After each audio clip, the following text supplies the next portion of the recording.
On entend souvent dire « je n'ai pas le temps ». J'aimerais consacrer plus de mes journées à la recherche intérieure, mais je n'ai pas le temps. Et on a souvent cette croyance que si on ne peut pas se retirer du quotidien, eh bien, on est condamné à la famine spirituelle. C'est pourquoi aujourd'hui, je voudrais vous parler du point de vue de la tradition des yoginis sur cette question. Le quotidien comme offrande, la sagesse des yoginis à ce sujet. Et pour cela, je vais partir d'un verset d'Utpaladeva, ce grand philosophe et mystique du Tantra du Xe siècle. Dans ses hymnes à Shiva, il chante « Puissais-je toujours comprendre les affaires du quotidien comme inséparables de toi, de Shiva, mais jamais comme dignes d'intérêt par elles-mêmes. » C'est une prière, un cri amoureux lancé par le poète Utpaladeva, un yogi du Cachemire, disciple des yoginis, dans son cœur. On raconte que on pouvait souvent le trouver absorbé dans ce que on appelle en Inde le samadhi, immergé dans la présence divine. Et c'est au sortir de ces moments qu'il mettait sur le papier ces versets qui ont été recueillis et publiés par ses disciples. Cette prière, c'est peut-être aussi la nôtre. Car dans cette prière, il demande à ce que la vie quotidienne ne soit jamais séparée de la vie intérieure, de la vie essentielle. Et bien évidemment, ça nous concerne tous. Celles et ceux qui vivent dans un monde de factures à régler, de messages non lus, de gestes 1000 fois répétés, un monde de stress, un monde fait d'énergie fragmentatrice, car il a été démontré que une chose aussi banale aujourd'hui que les courriers électroniques a le pouvoir de perturber notre rythme cardiaque, notre respiration, notre niveau de stress et notre pression artérielle. Mais pour autant, nous n'avons pas renoncé au mystère. Si vous êtes là en train d'écouter cette vidéo, c'est sûrement parce que, à un moment, vous avez goûté à cette présence, vous avez savouré ce nectar, et depuis, vous vivez dans la nostalgie de le retrouver. Et vous n'avez pas renoncé à cette quête, à ce mystère, car même dans la poussière d'un appartement où il faut passer l'aspirateur, dans un corps fatigué, dans une tension ou une fin de journée difficile, quelque chose appelle, quelque chose murmure, je suis là. Dans tout cela. Mais ne t'arrête pas là. Alors, qu'est-ce que c'est le quotidien au fond? En sanskrit, le quotidien se résume dans le mot vyavahara, défini par deux actes, prendre et donner, accepter et refuser. C'est le monde de la dualité qui s'incarne dans les émotions d'acceptation et de rejet, et, selon la tradition du yoga, dans le souffle inspiré et expiré. Je prends avec l'inspire, je donne ou je rejette avec l'expire. Et vous voyez que là déjà, il y a une certaine continuité entre le monde extérieur, ma relation avec lui, et les états de mon corps, mon souffle, mon énergie vitale. Et en effet, pour les yoginis, qui sont ces êtres féminins, ces sortes de fées ou de sorcières, qui sont la source de cet enseignement qui est d'abord oral, il n'y a pas de séparation entre l'ordinaire et le sacré. Pas de séparation entre le temple, le sanctuaire et l'espace profane. Mais elle pose une condition. Ne jamais confondre le contenant et le contenu. Le quotidien, c'est au fond une scène de théâtre. Mais ce qui nous brûle, ce qui nous réveille, c'est la présence qui regarde à travers nos yeux, qui respire à travers notre souffle, qui aime à travers notre peau. C'est cela l'essentiel. C'est cela la condition, s'il doit y en avoir une. C'est la condition de l'amour. C'est ce qu'on appelle une hiérarchie. Mais attention, une hiérarchie, ça n'est pas un ordre injuste. Hiérarchie, ça veut dire littéralement être enraciné dans le sacré. Justement, dans toute l'agitation du quotidien, ne jamais perdre de vue le plus important. La voix de la déesse, le Kalikrama, comme on dit en sanskrit, ne rejette rien, pas même le trivial. Et Utpaladeva, dans ses œuvres philosophiques, montre que la perception sensorielle, mais aussi les souvenirs, mais aussi l'oubli, les jugements, les comparaisons, sont autant d'occasions de réaliser notre véritable nature divine, de participer à cette activité créatrice qui est la source de tout et qui est la source de notre être. Et c'est pour ça que nous pouvons la ressentir au fond de nous. Ce n'est plus une abstraction, c'est la présence. C'est ça la condition. Mettre l'accent sur la présence qui contient, qui embrasse, qui embrase tout, qui engloutit. Parce que la déesse, c'est la présence divine. C'est la divinité de Dieu, on pourrait dire. C'est ce que dit la tradition. Elle engloutit, elle embrasse, en même temps qu'elle crée. Mais si je participe par mon attention à mon être profond, à l'espace infini qui contient toute chose et qui est vivant, eh bien, la saveur de mon expérience va changer. Parce que non seulement la déesse crée et détruit, elle projette et elle résorbe, mais aussi elle a le pouvoir de transfigurer, de transformer.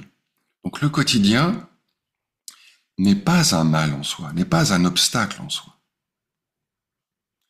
C'est l'attention que je porte, la priorité que je donne, la dévotion dont je fais preuve, qui vont décider de la valeur du quotidien, un obstacle ou un allié, une sorte d'enfer insipide, ou bien un sanctuaire, un lieu de célébration, de joie, d'exultation, de jubilation.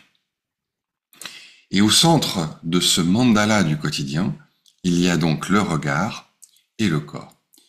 Par exemple, quand je fais la vaisselle, quand je referme une porte, quand je regarde mon reflet. Est-ce que je suis dans un état d'hypnose complètement passif par rapport au contenu, à l'objet, ou bien est-ce que je garde, je donne, j'offre une partie de mon attention à l'espace vivant, au cœur vibrant qui contient tout cela? À quoi, à qui est-ce que je donne la priorité? Est-ce que je suis complètement identifié, enfermé dans mon reflet dans le miroir, dans mes idées en train de refermer la porte, dans mes ruminations pendant que je fais la vaisselle, ou bien est-ce que je vois que chaque geste est une émanation directe de l'absolu, de la présence, comme une vague dans l'océan. Les vagues dans la mer, elles viennent de la mer, elles ne sont pas séparées. Mais d'ordinaire, je ne vois que les vagues. Et la mer, je l'oublie complètement.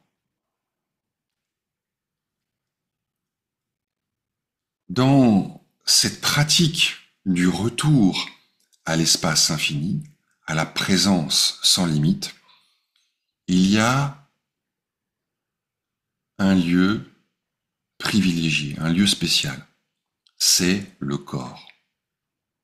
Car tout mon rapport au monde extérieur et à cette présence infinie dépend de mon rapport au corps. Très souvent, je suis tenté de vouloir revenir directement à la présence infinie. Mais je me heurte à une sensation d'abstraction. Et donc il est sage, nous disent les yoginis, de passer par le corps. Le corps est l'autel. Les émotions sont l'encens qui brûle sur cet autel. Les sensations, les perceptions sont les lampes. Autrement dit, concrètement, la pratique va consister à ramener encore et encore l'attention vers le corps. Et c'est là que spontanément, sans avoir besoin de techniques ésotériques, spontanément, le corps et donc la vie quotidienne vont se transmuter en autre chose. La possibilité d'une autre vie, d'une autre manière de passer dans ce monde va se dévoiler peu à peu. Dans la voie des yoginis, on ne cherche pas à fuir le monde, mais à le percer à jour. Et vous savez, en sanskrit, transpercer, c'est Veda. Veda, rien à voir avec les Védas de l'Inde ancienne, Vedha, avec un H, Vedha. Ça signifie aussi transmuter. On dit que quand le mercure alchimique touche du plomb, il a le pouvoir de le transpercer et ainsi de le transmuter en or. De la même façon, le but, l'idéal suggéré, pointé par les yoginis, ça n'est pas de supprimer le monde, mais de le percer à jour, c'est-à-dire de le transmuter dans la lumière qu'il est en réalité. C'est-à-dire voir dans chaque moment une transparence, voir la lumière dans la lumière, voir la lumière dans la lumière du regard. Car le monde, tout cela n'est rien par lui-même. Mais il est tout quand il est illuminé par la conscience que je suis et qui est moi au-delà de moi, qui est cet espace qui contient tout, qui est cet espace lumineux, vivant, dont toutes choses sont un prolongement. Donc il n'y a pas d'opposition. Ressentir que toutes les choses, tous les êtres sont comme autant de prolongements de la jouissance, de la joie profonde que je suis. Au-delà de toute croyance, au-delà de toute interprétation. Mais faisons un pas de plus. Car si j'avance dans cette voie, je vais tôt ou tard me sentir appelé à m'offrir moi-même, à offrir mon ego, à offrir mon individualité et ma personnalité. Comprendre les affaires du quotidien comme inséparables de toi, de la déesse, inséparables de l'océan de ta présence. Cela signifie aussi ne pas rejeter l'individu. Il n'y a pas de dissolution perpétuelle dans un tout impersonnel. Vous serez peut-être surpris de l'apprendre, mais en réalité, dans la tradition des yoginis, dans la tradition de la déesse, il n'y a pas cette image d'une dissolution permanente. Il y a des moments de dissolution naturelle, comme quand je vais dormir, comme quand je m'assoupis, j'oublie, ou bien je me retire du monde parce que je me laisse entraîner par un souvenir ou par une idée. Mais il y a toujours un retour.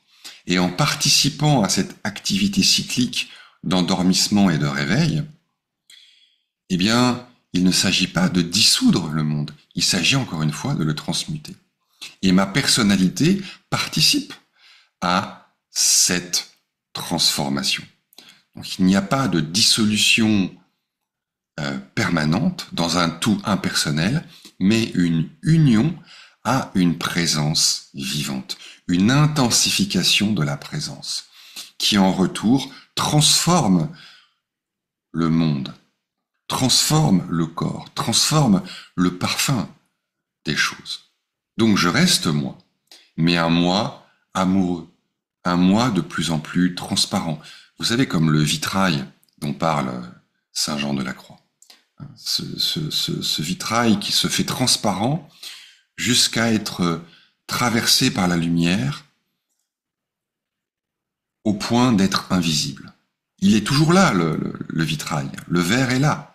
Il n'a pas cessé d'être, mais il est devenu transparent au point de sembler n'être plus qu'un avec la lumière. Et c'est ça la pratique. C'est une pratique de transparence, une pratique d'espace. Le jeu, alors, c'est-à-dire le corps, le jeu individuel, le jeu personnel, devient une flamme. Le corps est de plus en plus ressenti comme une flamme. Vous savez, la vive flamme, la flamme du cœur. Pas un obstacle, mais un vecteur d'incarnation, d'évolution, de participation de plus en plus intime, de plus en plus inclusive de l'activité divine. Le corps s'ouvre de plus en plus à l'espace. L'espace paraît de plus en plus vivant et en retour, l'espace communique son immensité au corps, à l'âme et à l'esprit. La voix de la déesse, c'est la voix de l'individu qui s'embrase sans se consumer. C'est le buisson ardent. L'individu qui, à partir de son cœur, à partir de son corps, devient pleinement lui-même, mais au service de ce qui le dépasse. Donc encore une fois, il ne s'agit pas de détruire l'individu, il s'agit de le remettre à sa place, de le réintégrer dans la symphonie divine.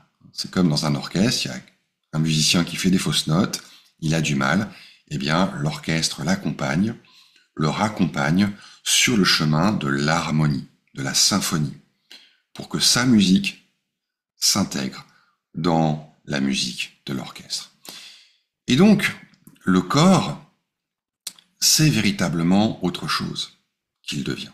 C'est un champ de crémation, selon l'image des yoginis, et c'est aussi un sanctuaire.